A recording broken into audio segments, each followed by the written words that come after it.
they sat around cheating omelets and Mandy Reader's. Now one day when Rindicella was in the kitchen flopping the more, the two Sistiagos called her in and said, "Hey, guess what? The Prancing Hinds is throwing a fancy for us all and we're invited. It's too bad that you can't go." Well, Rindicella went back into the kitchen with ears in her ties, and she was just about to chai a frickin' when suddenly there was a lightning flash of flight, and standing before her was a beautiful berry. Rindicella said, "Well, who are you and what do you want?" The beautiful berry said, "Well, I'm your Mary Fotgutter." Rindicella said, "Well, may I go to the ball?" The Mary Fotgutter said, "Well, that's quite a wish," but she said, "Okay." So she waved her magic wand, and instantly Rindicella was transformed into a vanishing Rudy. She had long white gap and sound, and a necklace of poopies and rurals. And on her feet were two tiny slat slippers.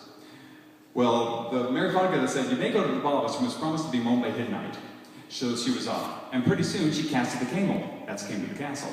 And she came out of the roach, and the first boutique she ran into with the two Sistiagos. Well, of course, she was so beautiful, they didn't even Cinderize Recognella. Well, they introduced her to the Prancing Hinds, and he said, "Now, Dad, this chance?" He said, "You know, you're so beautiful, you remind me of Beeping Slooty." Well, they danced and danced, and he was just about to ask for her mare and handage when suddenly the clock clarted to strike 12.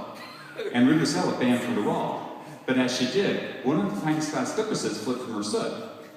The Prancing Hinds said, "Now all I have to do is find the woman whose soot the slipper sits, and I'll know whether my wallet and vote."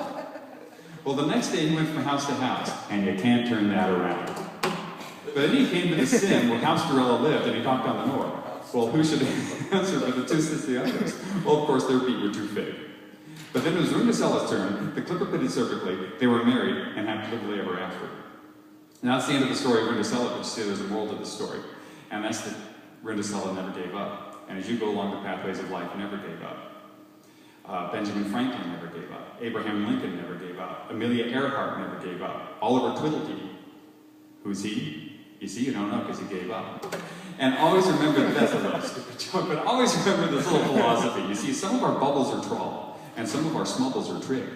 But if we try to have no humbles, how can we recognize our essence?